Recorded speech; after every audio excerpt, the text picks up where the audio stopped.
cette conférence par une petite anecdote.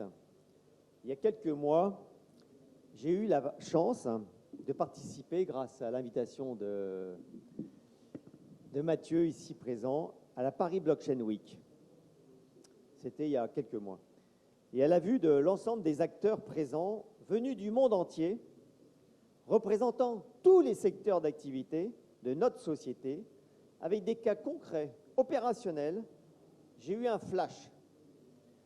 Un flash parce que j'ai compris que nous étions à la veille d'un changement, d'une mutation majeure de société que l'on pourrait qualifier de tsunami, tant les changements de paradigme semblent importants. En effet, je m'intéressais à la blockchain déjà il y a une dizaine d'années. J'avais entendu le premier mot au CES à Las Vegas. Et j'ai compris que quelque part, c'était un vrai changement de modèle de société, clairement. Et quand j'étais président de la Smart Building Alliance, je me souviens, j'ai organisé une réunion avec tous les stakeholders, tous les acteurs de l'immobilier, en leur disant, il n'y aura pas de Smart Building si on n'y a pas de nouveaux modèles économiques. Et donc, je vous invite tous aujourd'hui, assureurs, investisseurs, promoteurs, foncières, utilities, pour réfléchir ensemble sur un nouveau modèle économique.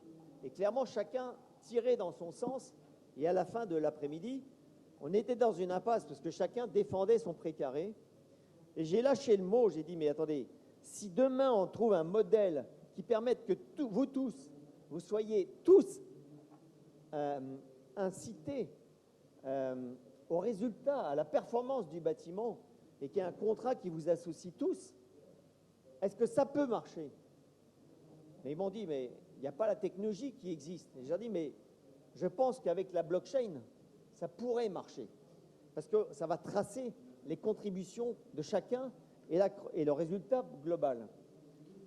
Mais bon, c'était il y a 7 ans, 6-7 ans, c'était en fait un peu trop tôt. Mais quand je suis revenu de cette soirée, enfin de cette journée de la Paris Blockchain Week, le soir, je me suis adressé à ma famille en leur disant, et à ma femme qui est dans la fonction publique, je pense que j'ai assisté à une mutation majeure et que ça va tous vous toucher dans les prochains mois, dans les prochaines années. Et notamment, je me suis adressé à mes filles, je leur ai dit, regardez ça de près parce que c'est l'avenir. Et j'ai compris, par exemple, que la combinaison des deux technologies, IA et blockchain, pouvait permettre de partager un document unique. Or, aujourd'hui, on voit bien qu'on a des organisations dans les entreprises, dans la fonction publique, avec des strates multiples qui permettent justement de gérer un document, de se le transmettre. Mais à la fin, souvent, il est faux, parce qu'il y a eu des erreurs. Et puis, on a une multiplication de personnes qui gèrent ces documents, alors que si, effectivement, on utilisait la blockchain avec l'IA, ben peut-être qu'on aurait beaucoup moins d'erreurs et que ce serait beaucoup plus simple. J'ai compris aussi qu'il était possible de rétribuer de manière automatique un acteur sur une contribution ou un comportement et de valoriser en fonction du contexte ses contributions. Par exemple, les cas de comportement sur la gestion de l'eau ou la gestion de l'énergie ou le carbone. J'ai compris que beaucoup de procédures pouvaient être remplacées, automatisées. J'ai compris qu'une fois de plus, les organisations à strates multiples allaient être sans doute mises à mal dans tous les secteurs, entreprises, fonctions publiques, organisations territoriales, organisations même de notre société. Et en fait, c'est fort de cette intuition qu'aujourd'hui, ce soir, je souhaiterais vous entendre, vous experts de la transformation numérique de notre société, du droit, du Web 3.0, sur l'impact de cette transformation appliquée à l'organisation des villes et des territoires d'une manière générale. Donc, je donne la parole à Stéphanie, par exemple, pour lancer le débat, parce qu'avec sa verve, elle va nous éclairer.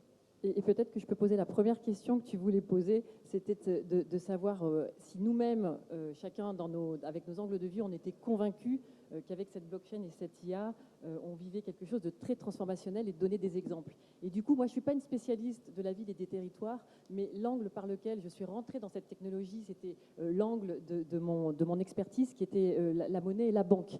J'ai été 20 ans dans le monde de la banque. Et quand j'ai découvert la blockchain, pas les crypto-monnaies, mais la blockchain et avec elle la convergence des technologies, évidemment, un banquier, c'est un teneur de registre. Et pour moi, je me suis dit, mais avec ces technologies, on a le nouveau back-office, on va dire, de cette nouvelle société numérique. Est-ce que ça change d'un point de vue du banquier? C'est que la blockchain se met à communiquer avec toutes les providers d'informations. Alors, ce que je peux peut-être faire, parce qu'en plus, comme il est tard, ce sera plus facile, j'ai un slide un peu visuel qui va m'aider à illustrer mon propos. Juste, pardon, ça doit être autour du 74. Non, c'est pas possible. C'était juste pour vous montrer, parce que ça introduit aussi ce que va dire derrière. Vous pouvez presque aller jusqu'à la fin.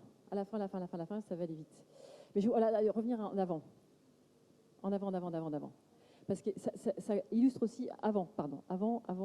Ce que tu viens de dire, Emmanuel, et c'est à mon avis cette prise de conscience que tu as eue aussi à Blockchain Week, c'est qu'en fait la manière dont on va fonctionner le système d'information, c'est qu'à la fois des données vont arriver par des programmes d'IA, par de l'IoT, et ça va venir communiquer avec ces fameuses blockchains qui sont les nouveaux registres comptables. Et à un moment donné, une information, pour qu'elle ait une valeur, que ce soit une valeur économique ou une valeur financière, monétaire, elle va venir dans ces registres.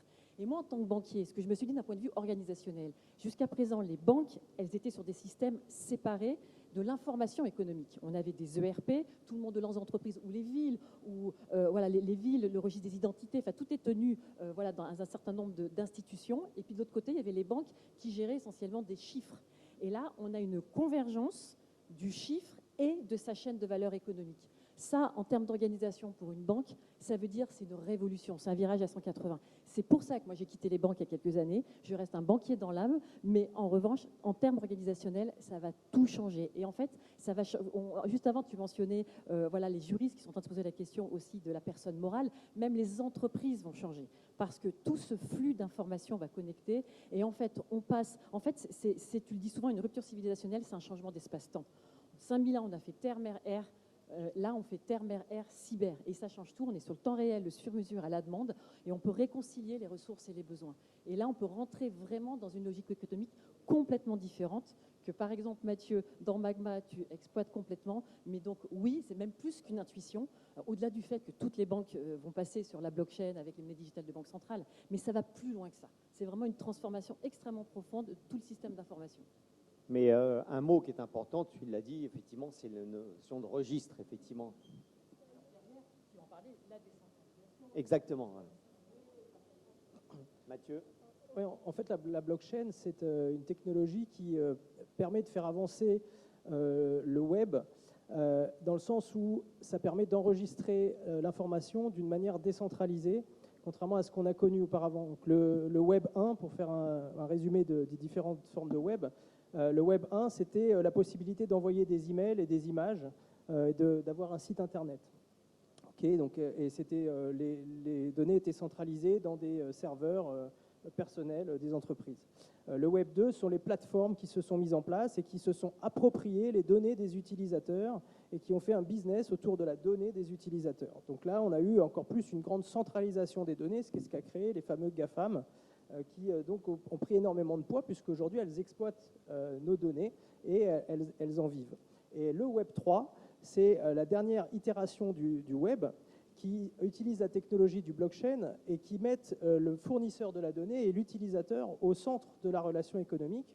Et grâce à différentes technologies, notamment les technologies d'encryption et de décentralisation, permettent d'être en contrôle de sa donnée.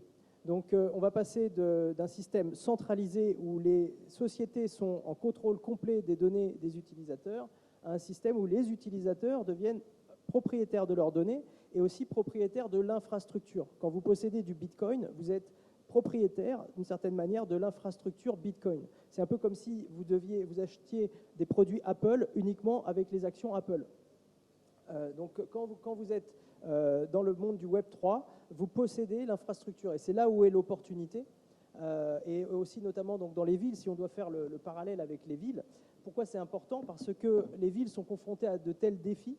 en matière énergétique, en matière de gestion de l'eau, on en a parlé, en matière d'électricité, sociale, de gestion de la logistique. Gestion des espaces. Des espaces communs, etc. La donnée doit être partagée. La donnée d'une entreprise, lorsqu'elle va faire des travaux dans ses bureaux, elle intéresse la ville d'une manière logistique, parce qu'il y a des matériaux qui vont être transportés à travers la ville. Si cette donnée, elle peut être partagée avec la ville, alors on a créé ce qu'on appelle une externalité positive, c'est-à-dire j'ai donné à quelqu'un une information qu'il n'avait pas auparavant et qui va provoquer une externalité positive sur le reste de la population. Et bien, c'est cette externalité positive qu'on arrive maintenant à quantifier grâce à la technologie du blockchain. Et dans le cadre des villes, si on peut aller un petit peu en arrière, je me suis tenté à faire un petit schéma pour un peu contextualiser. Alors, voilà, c'est mal sorti, je suis désolé parce que je l'ai converti en PowerPoint, mais c'était pour qu'on se rende compte en fait de la base informationnelle de l'IA et du blockchain. De quelles données on parle dans une ville? Donc dans une ville, la ville est composée d'immeubles. Hein. Dans les immeubles, on y dort, on y vit, on y travaille. Il y a du loisir. Enfin, on fait tout part des immeubles en fait. Il y a aussi des parcs et des milieux naturels dans les villes. Il y a des quartiers, des villes et des régions. Donc ça, c'est un peu les poupées russes de l'environnement urbain. Et les stakeholders. On va parler de stakeholders. Ce sont les gens qui ont un intérêt dans ces univers. Donc les citoyens, évidemment, les entreprises, les agences gouvernementales, les associations. Qu'est-ce qu'on va chercher comme type de données? Bien, les données des flux de personnes, pour la mobilité, pour le trafic, la pollution, ça va influer également la pollution, on en reparlera. L'infrastructure et l'environnement, l'occupation des immeubles et les usages, la pollution, la qualité de l'air, les ressources énergétiques, les travaux qui peuvent avoir lieu en milieu urbain ou privé, la gestion des déchets, le bien-être et la santé des occupants. Donc toutes ces données vont constituer en fait la base informationnelle de l'IA. Elles vont être collectées par des capteurs ou via de la collecte volontaire, des sondages qui peuvent être faits auprès de la population. Ces données, elles sont soit stockées dans des serveurs privés, soit dans le cloud, soit au plus près du quartier ou du capteur, dans ce qu'on appelle le edge. Et elles peuvent éventuellement aussi rentrer dans un blockchain.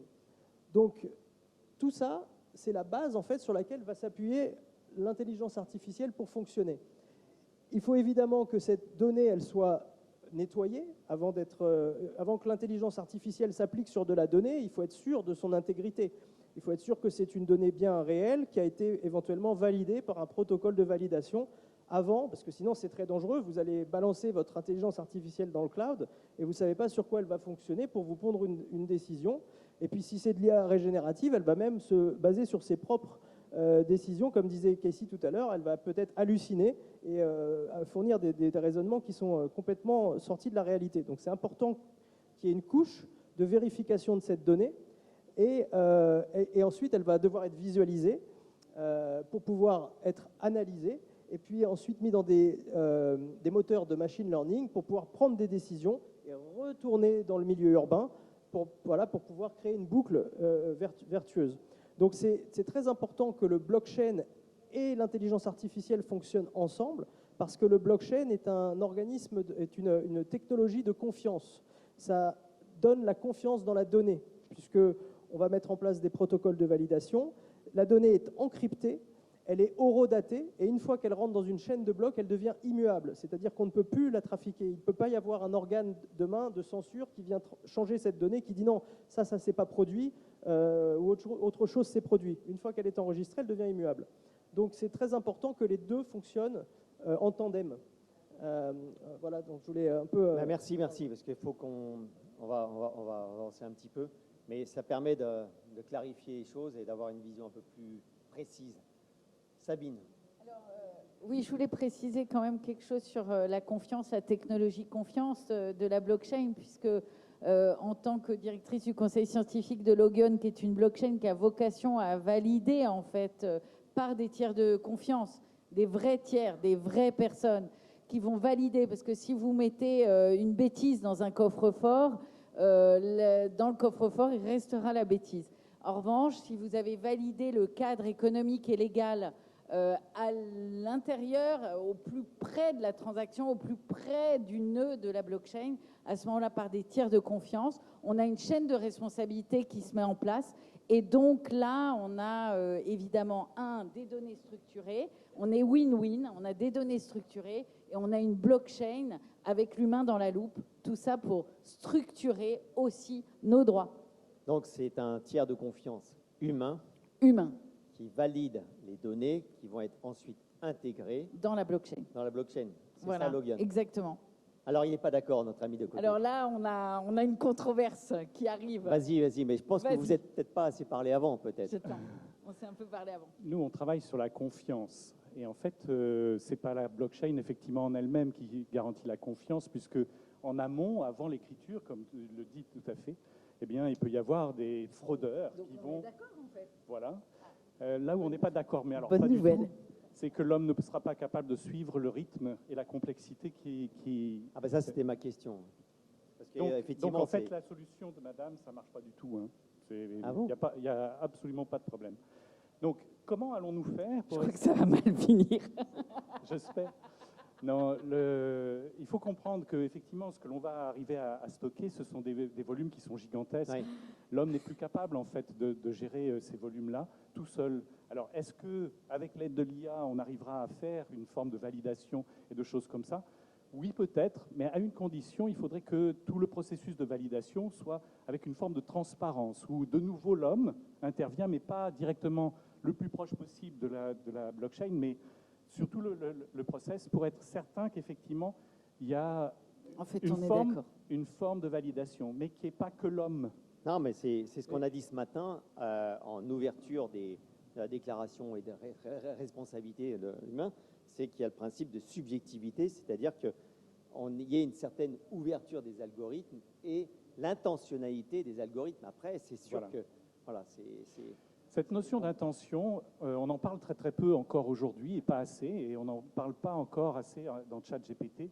Et pourtant, c'est absolument clé pour vraiment, supprimer les hallucinations ou en faire moins. Mais ce que vous disent les scientistes sur le sujet, c'est que c'est la vision du monde que l'on doit mettre et donner à ChatGPT. Et comment vous faites pour faire la vision du monde? Aujourd'hui, ce sont les informaticiens. Ils ont donc leur propre biais, ils ont donc leur propre vision du monde. Comment fait-on pour apporter une vision du monde? D'accord? Nous y voilà. tout à fait. Et voilà. Et donc, on retombe à quelque chose qui est important, qui est comment fait-on pour avoir une vision du monde? Ouais. Sachant que chacun de nous qui sommes là, nous n'avons qu'une vision occidentale. 15% de la population. Non, c'est clair. Et qu'est-ce que c'est la vision du monde des Chinois? Alors, si tant est qu'il y en ait une. Ceci étant, je vous rappelle, le thème de la conférence, c'est les villes et les territoires et la refonte de l'organisation territoriale, parce que sinon, on va dévier trop. Non, mais oui, bien sûr, on va se refocuser sur... Voilà.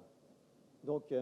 Alors, sur les territoires, je reviens sur cette notion de souveraineté. Voilà. Est-ce que tu partages cette intuition qu'il y a effectivement la combinaison IA et blockchain va être à l'origine d'une refonte organisationnelle de nos territoires? Si ça vous intéresse, je peux simplement vous... Parce que je crois qu'il y a un élu dans la salle aussi. Allons le chercher. Oui, il est là, responsable de numérique de la ville de Marseille. Et si vous voulez, il peut venir d'ailleurs. Bah oui. Et Christophe Hugon. Et si vous voulez, moi, en tant qu'élu à Lyon, je me suis rendu compte très vite qu'il y avait un vrai problème de compétences à la fois humaines dans les collectivités, surtout dans les communes de 10 000 à 20 000 habitants, parce qu'effectivement, ça demande des moyens humains que ces communes n'ont pas, et des compétences même dans des maires qui, on ne peut pas leur demander tous d'être des experts en informatique. Et donc, je me suis dit, mais là, il y a un vrai souci, parce que comment on va gérer le numérique à l'échelle territoriale? Et si on demande aux maires, parce que c'est ce que j'ai demandé, d'être ensemble, de travailler ensemble, de créer une interco autour du numérique, de partager. Mais en fait, comme on touche au pouvoir, ça pose un problème. Ça pose un problème parce qu'en fait, si les maires comprennent qu'effectivement, on va créer une organisation supra-territoriale pour gérer les problématiques numériques, eh bien, ils peuvent potentiellement perdre de leur pouvoir. Et donc, Alors, est-ce qu'ils vont être d'accord? Ils vont surtout Alors, pour moi- montrer leurs intentions. Alors, Je sais pas, oui, réagir rapidement. parce que réagissez. ça va être vraiment en lien avec notre table ronde qui va suivre. En réalité, on a effectivement une rupture entre le système de pouvoir et de gestion administrative ou d'élus qui rentre en percussion finalement avec des nouvelles technologies qui sont beaucoup plus horizontales finalement et beaucoup plus dynamiques et qui évoluent sur des générations. Un seul mandat, on va en parler, mais un seul mandat qui dure 6 ans sur des révolutions technologiques, c'est quelque chose d'assez extraordinaire. Donc voilà, donc j'avais un petit peu envie de dire, ces résistances, elles existent effectivement, mais en fait, elles sont structurelles. C'est deux mondes qui travaillent en parallèle et qui ont du mal à se rejoindre. Bon, on pourra creuser ça tout à l'heure parce que c'est un impact sur notre démocratie qui est vraiment profond. Merci de ce témoignage. 6 ans, c'est trop long ou trop court? C'est pas tant la durée du mandat, c'est la vision de on réalise une chose sur un mandat. C'est-à-dire que c'est pas trop long ou trop court, c'est trop statique. Et il y a un côté un peu culturel derrière. C'est-à-dire que c'est un mandat, une réalisation, un bilan de mandat. Il y a une pensée sur des échéances de temps qui ne correspondent plus au monde moderne et qui ne parlent plus aux gens. Ça, mais on va beaucoup en parler. Mais effectivement. Oui, une petite réaction. Justement, on a la chance d'avoir un élu et une question. Deux élus. Deux élus, pardon.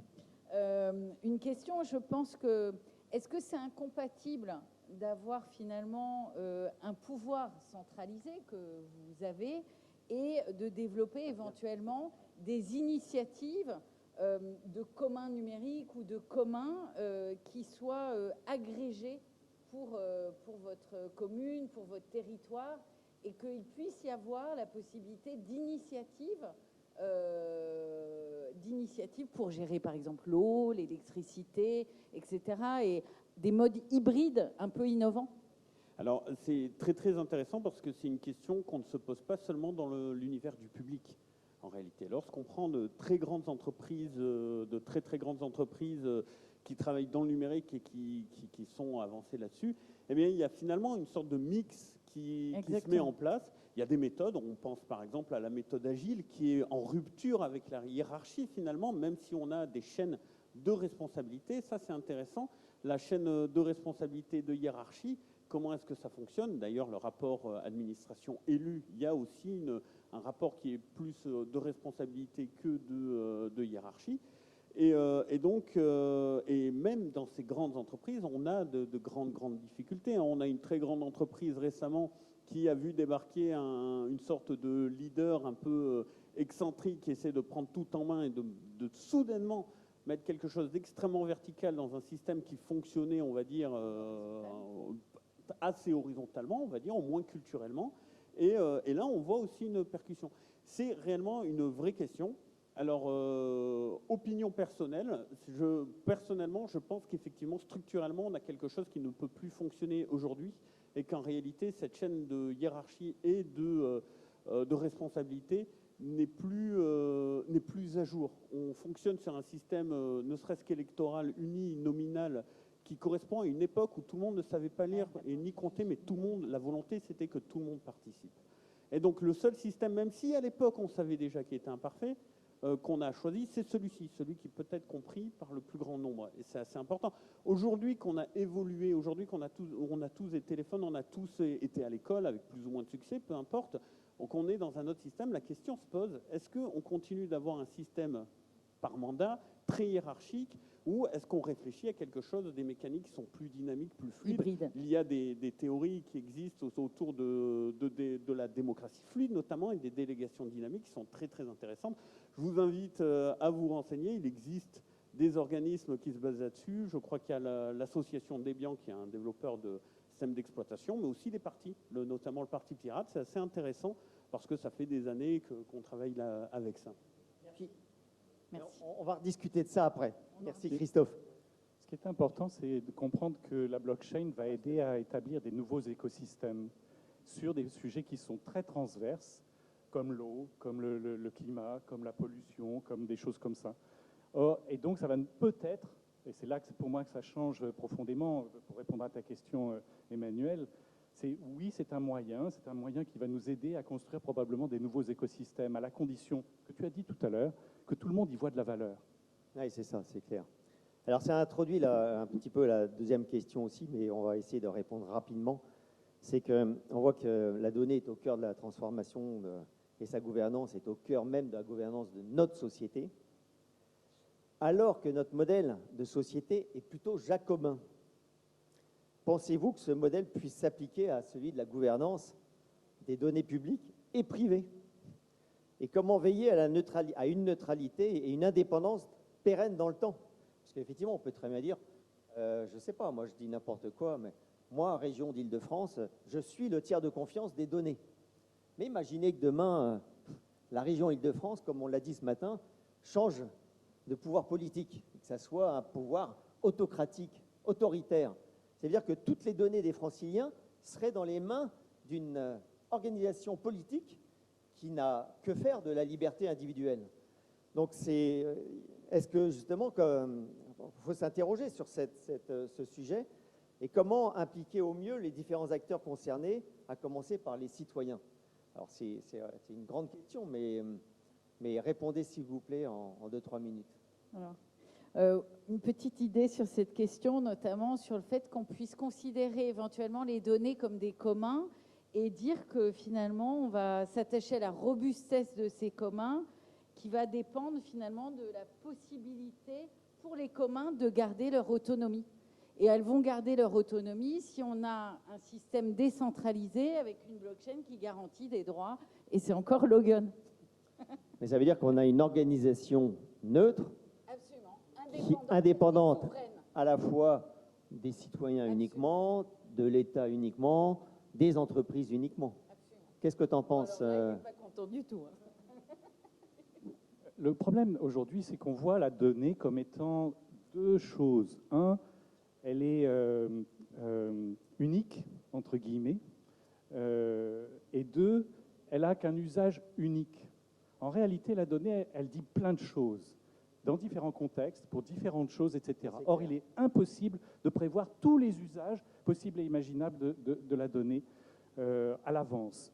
Donc, dire la donnée appartient à une entité, ben, c'est déjà se couper de plein d'autres usages.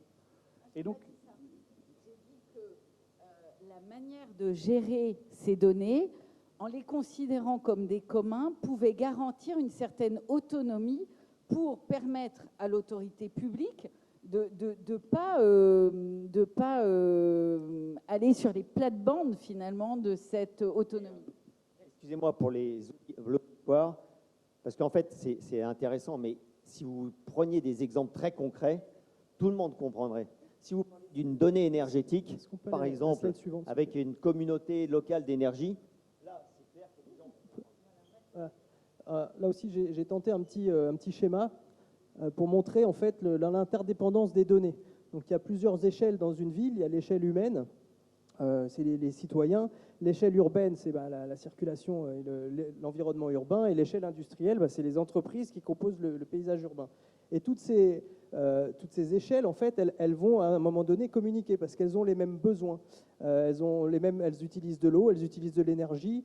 Et donc, les différents secteurs vont avoir des besoins communs qui vont influer sur les différentes échelles de la ville. Donc là, on s'aperçoit bien que les données d'un secteur concernent les besoins d'un autre secteur et qu'il faut en fait apprivoiser ce schéma et ce système et le mettre. Je pense qu'il faut faire des états généraux en fait de la donnée pour essayer de regarder toute la chaîne de valeur et de voir à chaque fois qu'une action est faite dans le cadre d'une ville, où est-ce qu'elle impacte et quelle donnée va être réutilisée par d'autres acteurs. Et donc se dire, si j'ai cette donnée, eh bien, telle valeur va être produite, et dès lors, elle peut être partagée, cette valeur, avec les fournisseurs de la donnée. Moi, j'aime bien cette notion cette invitation à des états généraux de la donnée. parce que c'est le but aussi de la Data Governance Alliance. On est là plus pour faire de la culturation, interpeller tous les acteurs de la société sur ce sujet. Et donc, un état général de la donnée, à l'échelle de la France ou de l'Europe, aurait du sens. Mais on écoute Christophe. C'est extrêmement intéressant parce que les 3 points de vue mettent vraiment sur la table l'une des très grosses problématiques de la donnée. Donc, je suis vice-président aussi d'Open Data France, vice-président à la culturation de la donnée et la médiation. On a des programmes comme Culture Day, etc., où on pousse justement à l'utilisation de la donnée. Alors, il y a l'école de la donnée brute. J'ai un peu tendance à avoir cette impression de monsieur, c'est-à-dire que la donnée, on ne saura pas à quoi elle va servir. Un exemple très simple, on a ouvert les données arbres de la ville de Marseille, les données lampadaires. Voilà, comme ça, sans vraiment trop savoir ce que ça va donner. Eh bien, une association a associé les deux et a regardé la distance entre les lampadaires et les arbres pour essayer de voir lesquels vont être le plus impactés. Parce que la lumière artificielle a un impact assez grave sur la santé des arbres. Totalement imprévu, totalement imprévisible. Et donc très intéressant. Et ça, c'est un petit peu le côté données brutes. Maintenant, ils ont voulu le faire sur les autres villes. Or, les données brutes n'ont pas de standard. Et donc, ils n'ont pas pu réaliser le même travail sur toutes les villes sans rajouter une force de travail à chaque fois. Sachant qu'Open Data France essaie de donner des standards au fur et à mesure. Dans ces standards, il y a la question de la sobriété, de la durabilité, c'est-à-dire ne pas aller trop loin dans la précision, dans la donnée elle-même. Donc, il y a eu l'idée de réduire la précision de la géolocalisation des lampadaires et des arbres. Oui, mais cette expérience-là, c'est presque au centimètre, c'est à 20 cm près. Donc, ça réduit cet élément qui était pas près. Donc, on va l'un dans l'autre, et en réalité, je pense que la réalité dans tout ça, c'est réussir à trouver un équilibre entre une standardisation, une mise en commun de la donnée, une vision de la donnée qui a un usage à la fois métier, mais aussi grand public, entreprises, associations ou citoyennes, démocratiques, etc. Et réussir à avoir quelque chose d'un petit peu brut de décoffrage, c'est-à-dire que laisser à la créativité un peu individuelle. Et pour faire ça, en fait, en réalité, la solution qu'on essaye d'avoir aujourd'hui, c'est d'avoir une entité prête à parler à tout le monde, à créer des événements où chacun va pouvoir donner un petit peu un standard là-dedans, quelque chose de bien commun. Moi, mon idéal, c'est que l'open data, ce soit directement les bases de données métiers et qu'on ait un standard. Et les bases de données métiers suivent forcément le côté brut, mais comme c'est un bien commun numérique, eh bien, les bases de données ont le même format et la même taille. Ça, c'est mon idéal, mais bon, je vais très loin dans le... Oui. Qui fait qu'il y a des choix qui ont été faits en amont. Oui, totalement vrai. Et après, il y a l'autre problématique par rapport à ce que vous dites, c'est que les champs sont immenses. Les champs sont immenses, ce qui fait qu'on ouvre une quantité de données qui parfois, finalement, est stockée dans des bases de données et mise au grand public, mais ne sont jamais consultées parce qu'il se trouve qu'il n'y a pas eu la créativité derrière, il n'y a pas eu le besoin, etc. Et donc, il doit y avoir aussi une rationalisation derrière dans ce qu'on peut appeler un catalogue de la donnée, c'est-à-dire qu'on distribue la liste des données qui peuvent être disponibles et après, sur demande, ça s'ouvre de manière à ce que l'ouverture de ces données soit proportionnée. Et ça, c'est très important dans le numérique responsable et la durabilité, avoir une action numérique proportionnée aux besoins. Et c'est pas facile. Merci beaucoup, Christophe. Je vous en prie. Le temps passe, il nous reste 2 minutes ou 3 minutes. Allez, je donne 5 minutes, mais pas plus, parce que notre invité, Denis Thuriot, est là et il n'a qu'une demi-heure à nous accorder ensuite sur la démocratie. Mais je ne peux pas m'empêcher de poser cette question, parce qu'on a vu qu'effectivement, cette mutation technologique nous interroge sur l'organisation même territoriale. Et la question, elle est simple. L'organisation territoriale, aujourd'hui, elle date de Napoléon. Le code également date de Napoléon. Eh bien, aujourd'hui, si Napoléon était là, ici, est-ce qu'il définirait exactement la même organisation territoriale? Il est là.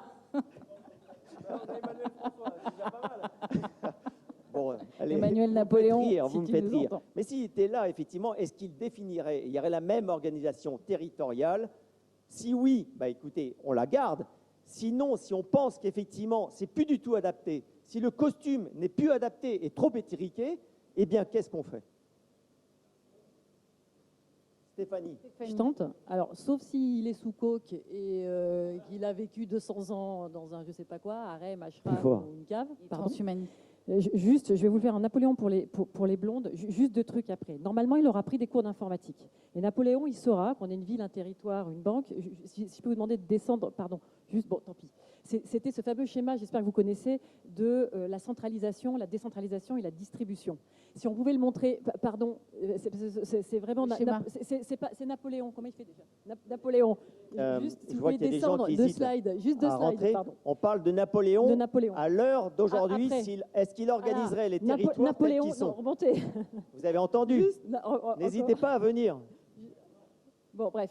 Donc Napoléon, il a pris un cours d'informatique et voilà. Et Il est où, Napoléon Il a compris que son gros problème, parce que Napoléon, enfin nous tous d'ailleurs, structurellement, ce que vous disiez, que ce soit des villes ou des territoires ou des banques, le gros problème qu'on a, c'est qu'on ça fait des années qu'on est comme ça et on passe comme ça. Il n'y a juste pas le choix.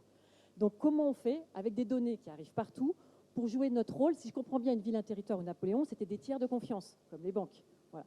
Et donc, moi, simplement, la solution, c'est comment, et c'est pas simple, et ça se fait en phase de transition, comment les villes, les territoires, les banques, etc., rentrent ce que tu appelais plus près des transactions. On en reparlera en backroom.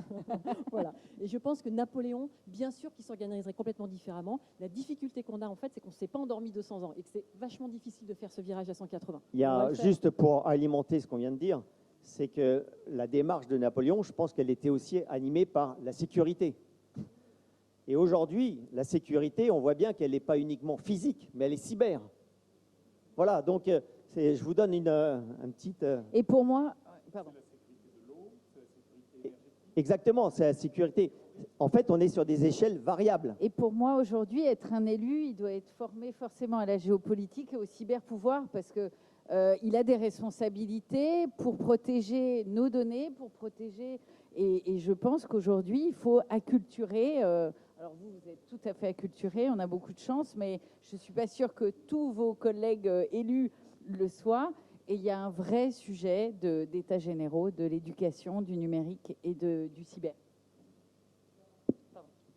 En fait, pour reconstituer les écosystèmes qui seraient nécessaires pour résoudre les problèmes sécuritaires multiples que nous avons besoin de nous changer nous-mêmes d'abord.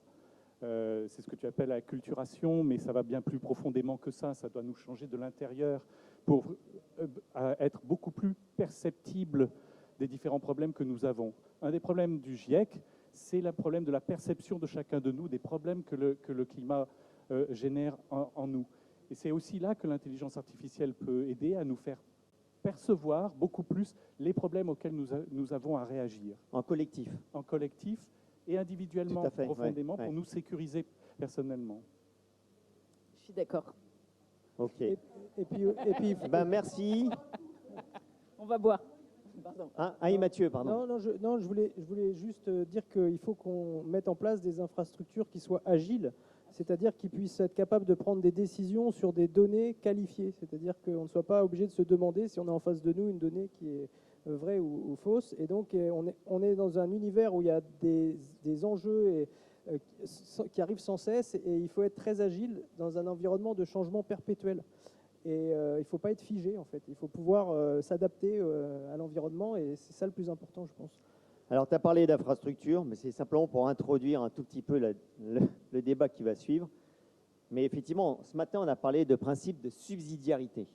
Hein. On va du plus petit vers le plus grand. Quand on regarde l'organisation de nos territoires, qu'est-ce qu'il y a dans nos régions, j'allais dire, en Occident, dans chaque village, au centre de chaque village?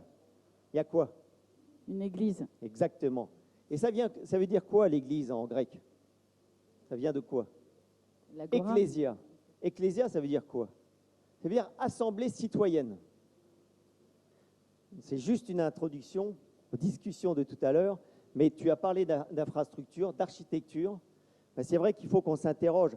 Ce principe de subsidiarité, l'assemblée citoyenne numérique, et comment, effectivement, autour d'une assemblée citoyenne numérique, on peut repenser l'organisation des territoires. Merci Emmanuel. Comment? Et l'engagement citoyen, bien sûr. Les réseaux sociaux d'engagement sont justement ce que je décris dans mon livre pour expliquer comment ces assemblées citoyennes vont se constituer. Je décris dans mon livre les réseaux sociaux d'engagement, c'est-à-dire une prochaine génération de réseaux sociaux qui est déjà en train de se faire, qui vont vous aider, c'est représenté pour illustrer un peu, sur des applications qui vous aident à diminuer votre consommation d'eau, diminuer votre consommation d'électricité, puis qui contribuent à partager des bonnes pratiques parce que petit à petit, vous allez partager comment vous faites pour prendre des douches moins chaudes, moins durables, avec peut-être le pommeau qui va bien, etc., etc. Ce sont ces outils-là qui deviennent ces fameuses assemblées citoyennes avec des objectifs chacune de nous aider justement à résoudre les problèmes auxquels l'humanité est en train de faire face. Voilà. On pourrait aussi penser à un maillage de villes qui testent des solutions différentes dans chaque ville pour ne pas que chacun perde de temps et des ressources à tester la même chose dans des villes différentes. On pourrait se répartir, c'est le cas les smart cities un peu partout dans le monde font un peu ça, mais c'est peut-être pas encore assez pas mûr encore, assez mais mûr, c'est une bonne idée. Et des sandbox. Bien, merci. Et on passe tout de suite à la dernière conférence. Et j'invite nos invités à nous rejoindre. Hein? Ouais.